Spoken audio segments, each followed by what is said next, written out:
Hey, Shawna, do you think that I could have a rocking body by the time I'm 64 still? Is that even possible? Well, our guest, Teresa Burkett, she's the infamous homebody trainer on Instagram. Silver is the new strong. She certainly does. And, she has a really inspirational message to share with us today. Let's dive in. Before we dive in, let's give a shout out to Angela Burkhart. Thanks for all your support. We really appreciate you. Welcome to the Girls Talk Healthy Aging podcast, where we dive deep into pressing health and fitness issues facing aging women. I'm Alli Kerr. And I'm Shawna Kaminsky. And together we'll bring candid conversations, expert advice, and personal stories that will inspire and empower you on your own wellness journey. Hey, so great to have you here, Teresa. And we're going to dive in with one of our viewers' questions. And they want to know about how you look the way you do without some kind of secret. So they're asking about supplements. What supplements do you take? So let's start there. Do you take any supplements? And if so, what? Let's see. Well, yeah, I do. Everything I take you can buy at the grocery store. Yep. And I have been a faithful. Can I mention a company's name? Of course. Sure. Okay. I have used Beverly International products. Their protein powder, their glutamine. Actually, those are the only two things. I do take creatine, but I don't use their creatine. I take fish oil, multivitamin.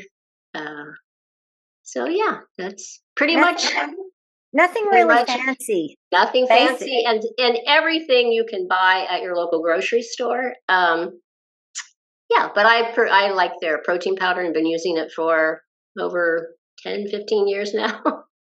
And I think that some people think that, gosh, she must, okay, so you're 64, you're young, and they're looking at you and they're like, look how amazing her body is. Look how fit she is. There's got to be something that I'm missing, some secret that I'm not tapping into. And it sounds like yeah, you take some supplements, but they're pretty basic things and nothing that you're having to spend a fortune on or that's earth shattering. And you've been doing protein powder for 10 years. So that tells me you've been doing things consistently over time, which is a magic secret that a lot of people are missing. That's the key. Consistency is key. I really like that you mentioned these are simple supplements. It can be this brand, but it doesn't have to be this brand. It's at the grocery store. You use your influence to influence women in the things that matter most. Consistency, strength training. We're going to get into, maybe a bit of nutrition, but you're not trying to sell some kind of magic beans. And there needs to be more people like you that are doing amazing things in their 60s without trying to flog some sort of magic formula. So I appreciate and thank you for that. Thank you. I am convinced that strength training is the closest thing to the fountain of youth that there is. I'm right with you where that goes. And you've created your whole brand around that. Silver's the new strong. And I'm eager to hear how that brand started, where that started. Can you take us back to the beginning? The beginning. Yes, I would say, when I was young, the thought of becoming an old woman, the images I saw of my future did not look very bright to me. It just seemed like the gray hair, the wrinkles, the frailty, all that was just like, it scared me in all honesty. I didn't want to become an old woman. And once I got into, I'm speeding ahead here, but once I, grew up and became a woman and anyway, got into strength training and started realizing a light bulb went off. It is not our silver hair and our wrinkles that ages us. It's the lack of strength of muscle. And we can control that to some degree.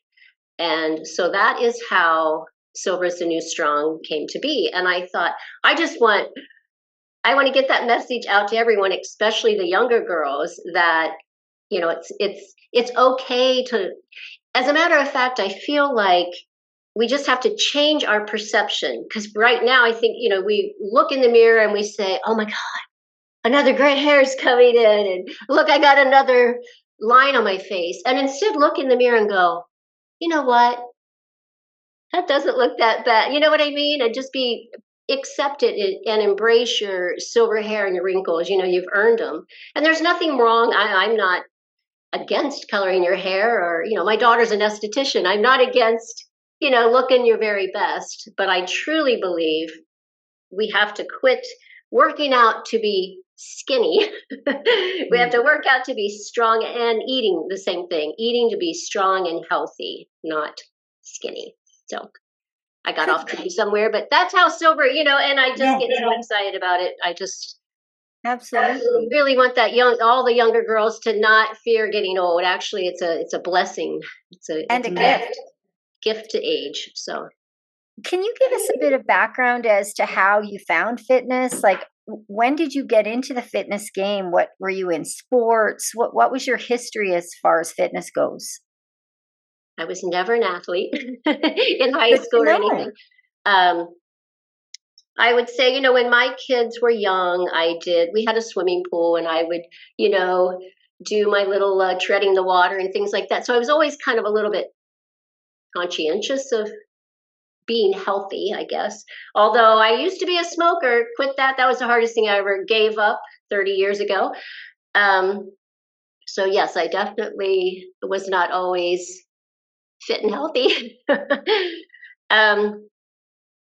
But anyway, what was the question you asked me? Yeah, how did you get into fitness? How did I get into fitness? Yeah, like, you used to be a smoker. This is fantastic for our listeners to hear, that you didn't come out of the womb, you know, doing pull-ups, and that these are skills that you developed later in life. So tell us about how that transition came. You quit smoking, and then what? Yes, and I would say as my children started growing, you know, I think I just started wanting to set a better example for them. And, you know, I started out just walking. We had you know, a walking trail. And when the kids were little, I would do walks and things like that. And then I, you know, started doing step aerobics. I was really excited, you know, because I have no rhythm. So jazzercise was all the thing when my kids were little. And I'm like, I'm never going there. I can't dance. So I started doing I signed up for a step aerobics class. And I remember telling the instructor, you know, well, I still need to lose a little weight because I just had a baby. And she said, oh, how old's your baby? And I said, oh, she's 3. And that was like, kind of like my light bulb moment. Like, okay, you got to start, you know, kicking it in gear a little. So then I just, you know, I did the step aerobics, and then I signed up for some other classes, kickboxing. I started getting into that. And then I just slowly, as the kids were, you know, getting a little bit older, I just kept finding different classes, did some, like I said, some kickboxing and yoga. And then I went through a divorce after, it was like a little over 20 years of marriage. And at that time, I was actually working at an all-women's gym. And these college girls all said, oh, you should become a personal trainer. And they helped me study. And before I knew it, I got my certification for a personal trainer. And I think that was like in 2009.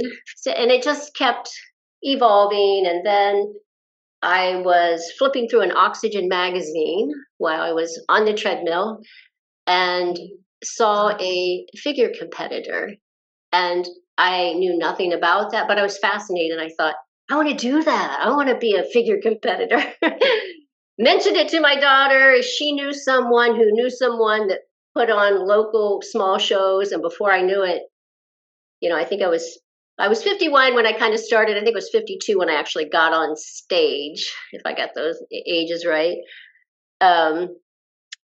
Which was the craziest thing my kids had never even seen me that exposed before. You wear the teeny weeny bikini, and I had no muscle. You know, I was like, I was the cardio queen. So I told you I was on the treadmill when I first discovered it. But I was really well received. I was obviously the oldest one on stage. But and then to speed up a little, I was at like Play It Again Sports, and I ran into somebody, and I don't remember how we got on the topic of bodybuilding competitions, but he was a bodybuilder, and he said, "Oh, you've got to do another show where you're with women your own age, you know, because it'll change everything for you." And so he took me under his wing, and he taught me how to eat and work out like a bodybuilder, you know, or well, I was doing figure competition, but I'm just saying, you know, to build my body. And he kept telling me, you're doing way too much cardio. And I think it's hard for women. You think in your mind, I don't want to get heavy. I don't want to get big. I don't want to get bulky. So we just do a lot of cardio. We eat salads. And it was really hard for me anyway to kind of change all of that.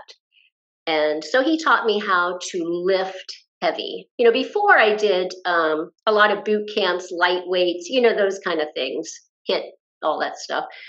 But that was really different for me. And I started slowly seeing my body change, and went on and did, you know, quite a few different shows. And they were never the big time, you know, but well, I don't think you need to quantify by saying, or qualify it by saying, hey, it wasn't the Olympia, but the fact that you're doing it, and you started in your 50s.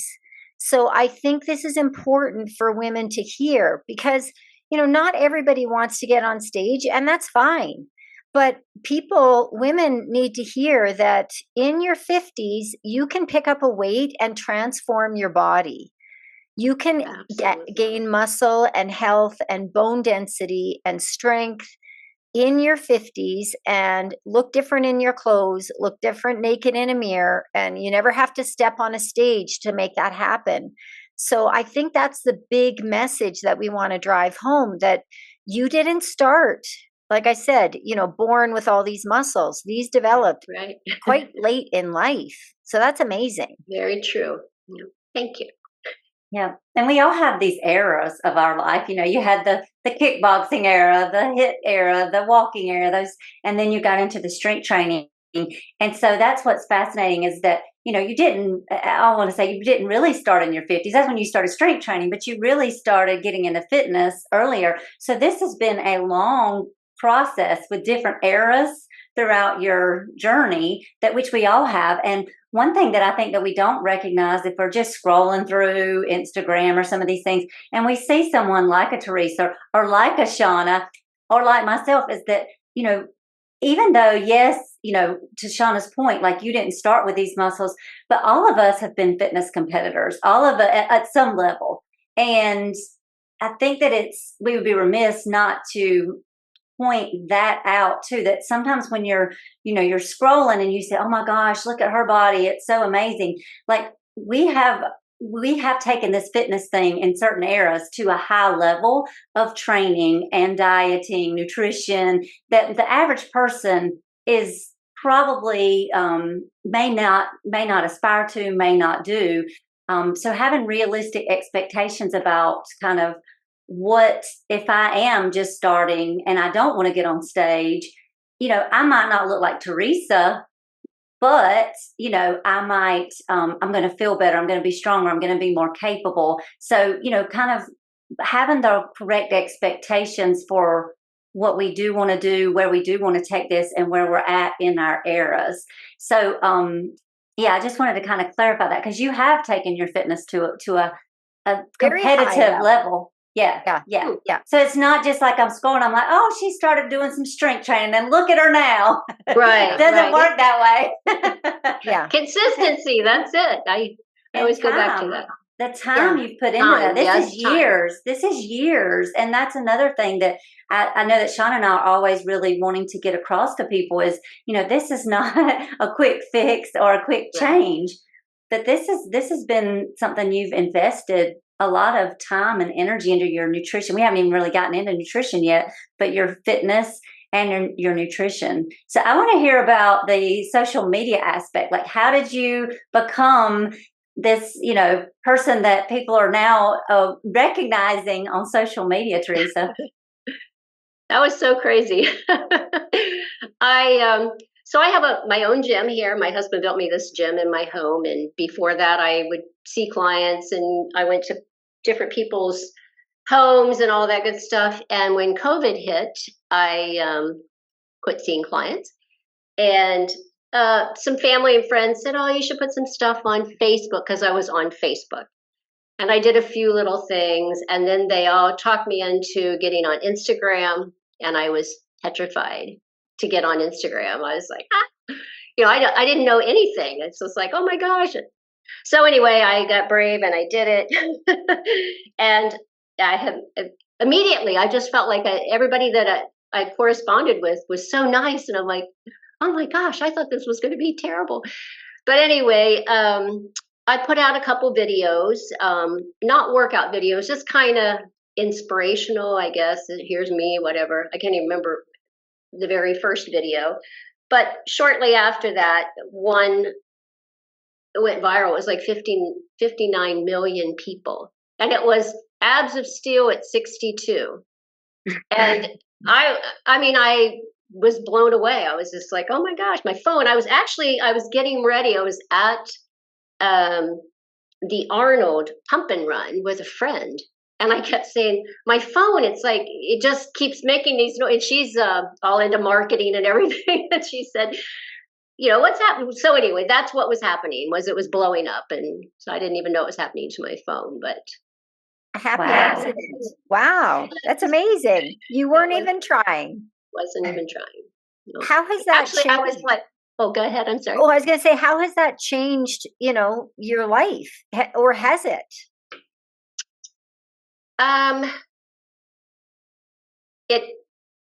People that respond and follow and encourage me, and they inspire me. I mean, so it has given me like I feel like I'm living my purpose, if that makes sense. And so it's changed my life. For that, I would say it's changed my life. At 64 years old, I really know and believe what my purpose is. And that is hopefully, if I inspire one other person to realize that you're never too old, it's never too late, you can, yeah. So that is how it's changed my life. And I've met so many amazing people through social media. It's just opened up my world. And yeah, I mean, that's how we met you, and that's how we meet a lot of our guests. And it's, there's a dark side to social media, but I think if you are focused on the positives, and I don't know if you get like trolls and negative comments, but it sounds like your experience has been more positive, and maybe you just have to kind of let those negative comments roll off your back, or maybe you don't get them. I do occasionally. If they are rude, I block. It's like, nah, that's not what my platform is. Not, I'm here to inspire and encourage, and so I get very few. But when I do, it's block. Excellent. I never let it bother me. I think that's a gift. I don't know how you feel, but I think that's a gift of age, is that you don't overthink those things. And I know when I turned 60, I felt it pretty liberating, because my give a poo factor seemed to like just lower. It's like, I can't be bothered to worry about what some person behind a computer is thinking of me. And maybe, would you say that's a gift of age? Would a younger Teresa have been bothered by that? Oh, yeah. I would have taken it I would have been off Instagram by now. But you're right. It's, and you start realizing it isn't even about you. It's them, if they've got some issues or whatever. And So yes. Yeah, it speaks more about where they're at than you. And so, but a younger Teresa or a younger Shawna, maybe in our 30s, might have been a bit more fussed about that. But I can't be bothered with that. There's very little things to be bothered about at our age. I think the priorities change a little bit. I agree with you 100% on that.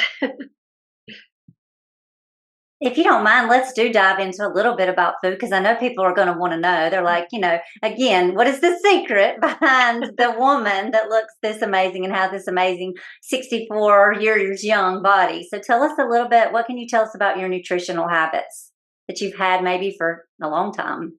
I try to first of all, if you go back, I was eating to be skinny years ago.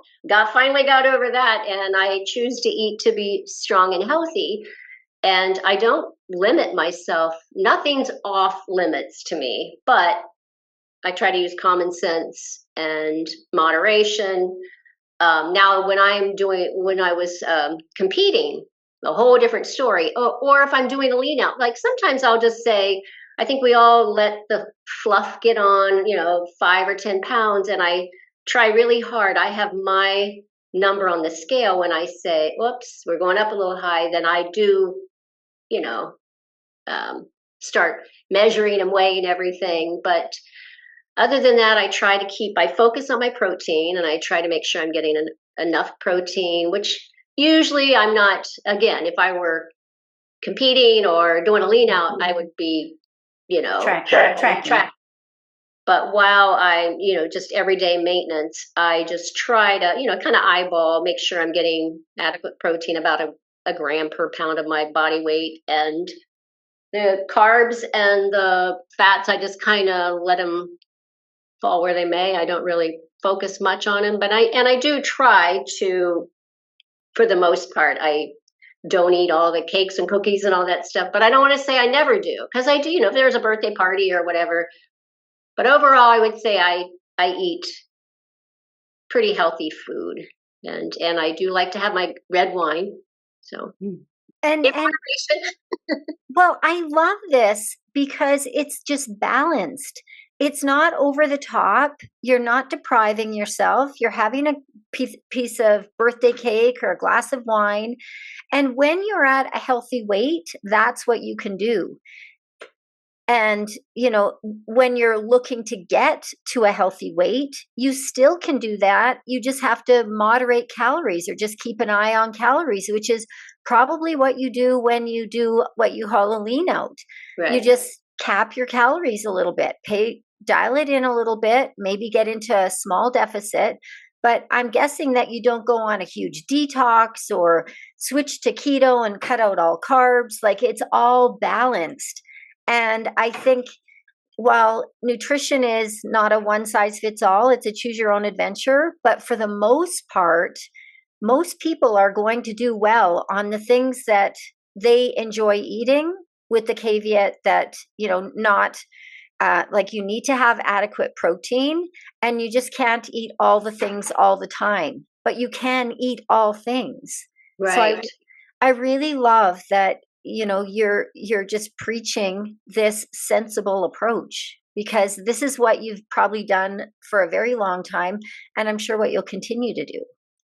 Well, thank you. Yes, I'm a firm believer in calories in, calories out. I know everybody has their own spin on that, but to me, that is, And I think that we have to be honest as well with we've all competed and been on, we learned how to eat a certain way because we did competitions.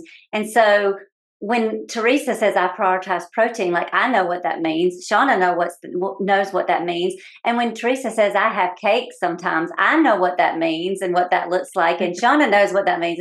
But for some people that have never been on that kind of like tracking, and that's where we learned a lot of stuff. Some people that have never done that kind of tracking, when you say you have cake, they think that that's like how they have cake. And how we have cake is not how the average American has cake. It's not a big part of our life at all. I know for me, and I know for Shawna, and so I'm guessing for Teresa. So I think I just want to point that out too, that we have the benefit we've come from that competitive background. And so when we're talking, what is going on in our heads is very different than how a listener might be hearing this that's never tracked, never measured in that kind of way. And yeah, so I think that's such an important thing to point out, because you have tracked in the past so that you don't have to track now, because that tracking has been your education. And so if someone is hearing and saying, see, Teresa doesn't track, I don't need to track. But if that person doesn't have a history of even knowing how much that bowl of pasta has as a calorie load, or how much protein or little protein they're eating, without the benefit of tracking, I don't know. How do you feel about it, Teresa? Would you say that if someone has never tracked, would you be an advocate for tracking for a certain amount of time to educate themselves? Yes, I tell everybody to buy a fitness tracker. See, I have one. And it takes all the guesswork out. So, you can take your phone and scan the food and it'll show up. Because you're right, nobody really knows. Everybody thinks they're eating less than they really are. I think I do too. And I'm always surprised. I'm like, what? I've only got 10 calories left for the day when I'm tracking. So yeah, I find that to be the easiest, simplest method for me, is to wear some sort of a fitness tracker. I wear a Fitbit. I don't know if I can tell you that or not, but and I love it. I'm not affiliated with them or anything, and and it'll show you everything. It'll show you the macros. How many calories you have left for the day. You can type in, what's my goal? I want to lose 10 pounds, and whatever, and it's right there for you. So I'm just a firm believer in that. But definitely, you've got to track your food. I have.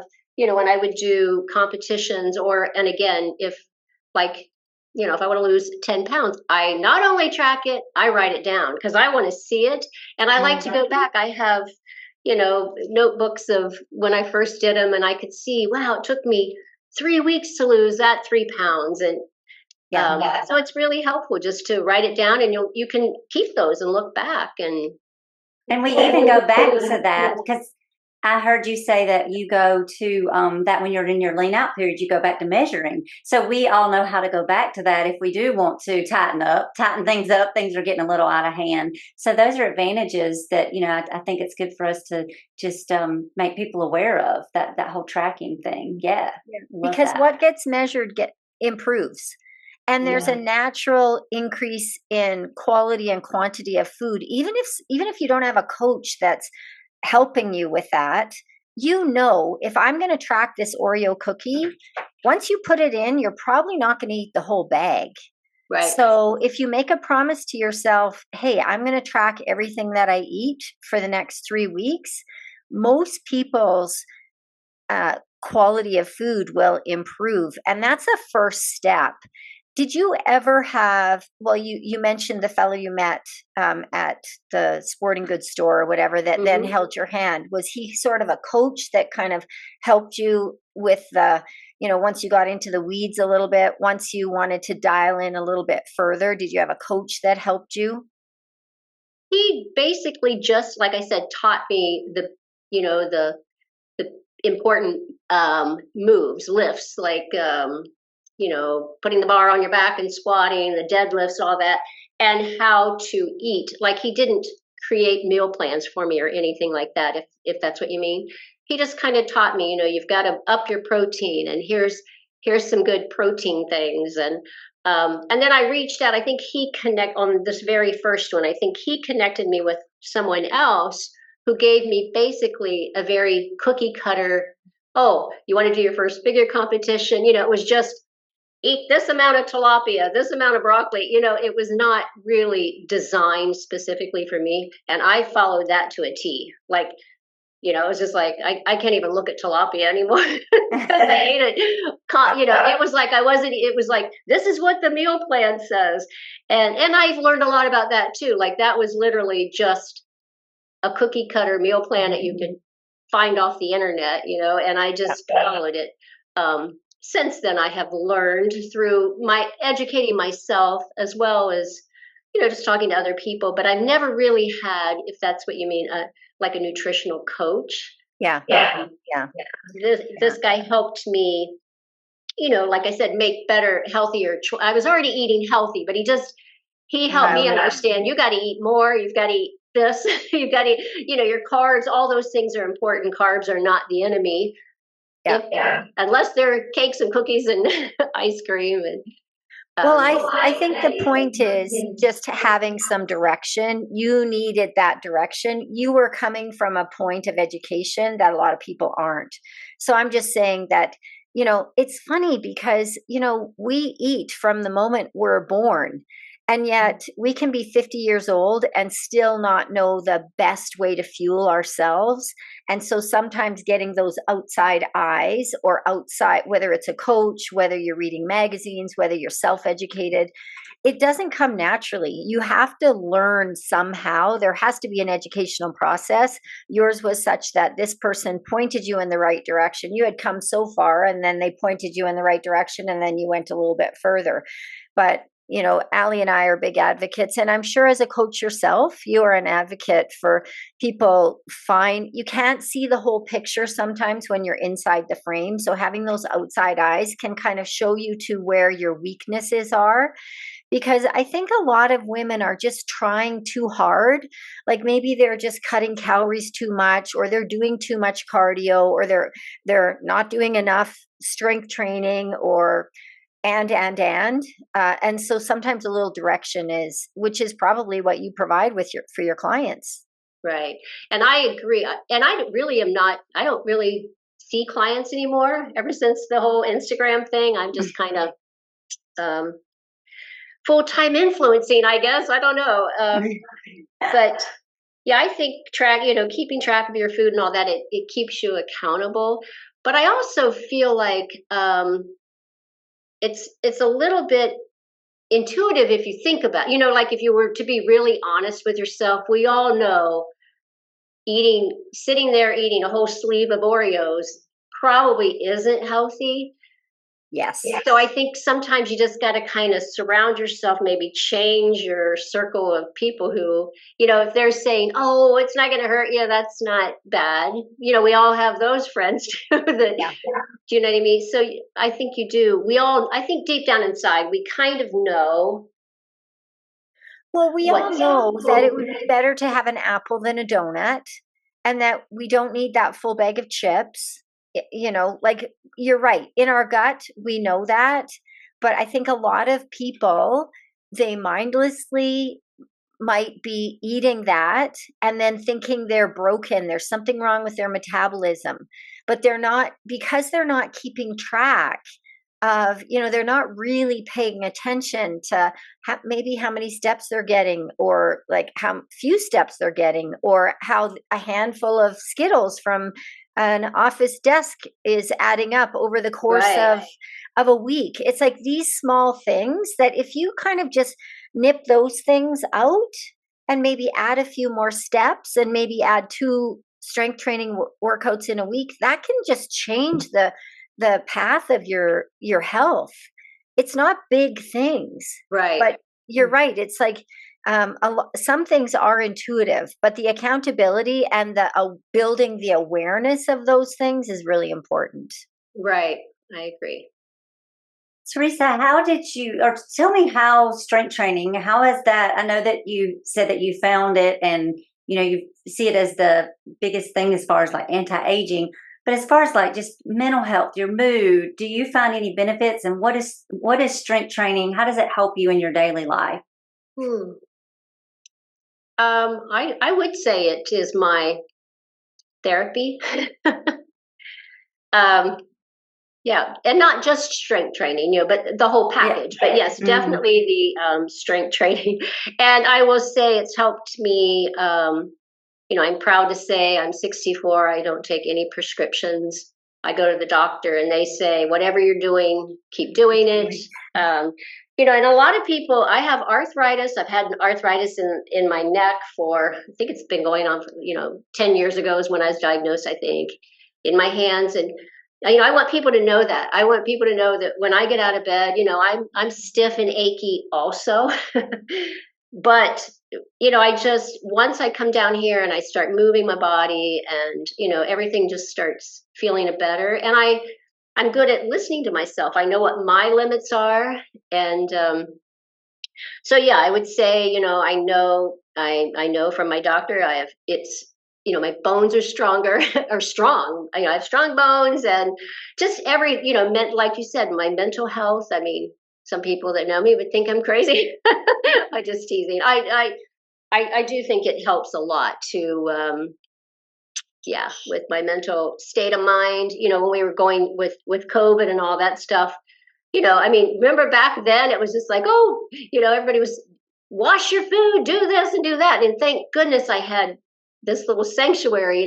I keep going like this because I have to walk outside and then down into my gym. And I would just come down here and just, this was my happy place. And so I'm trying to think of what other things fitness has done for me.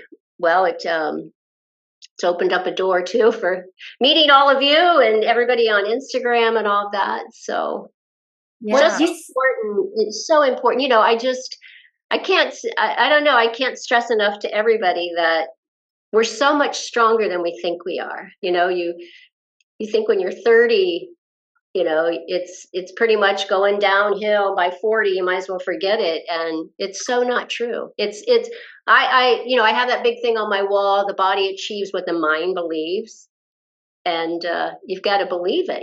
Age is just like a state of mind. You can be old at 30 and you can be young at 60. So absolutely.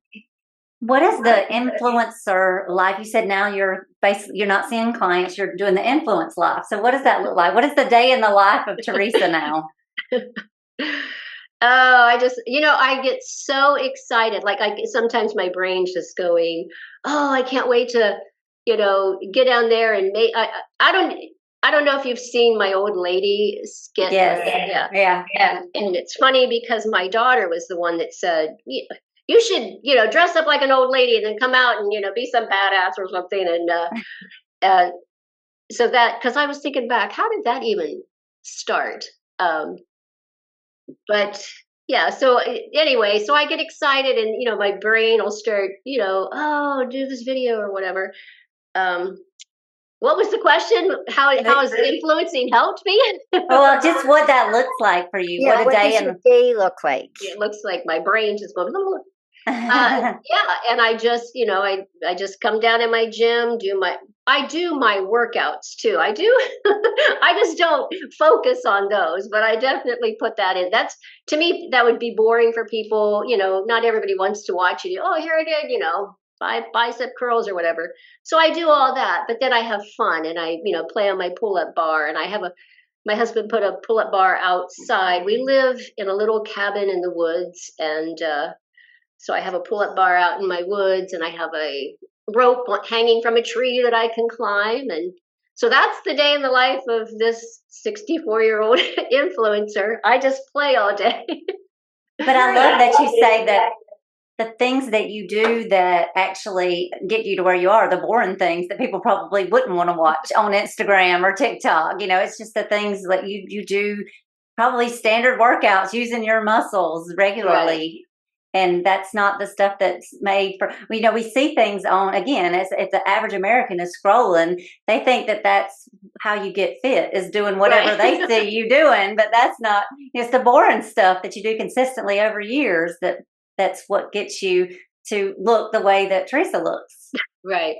And I always tell everyone, especially if you're new to working out, hire a trainer, somebody or a good friend that already knows what they're doing, and work with them so that you can learn how to do all of the moves properly and with good form. And so I think that's really important. I encourage everybody to work out. You're never too old to get stronger.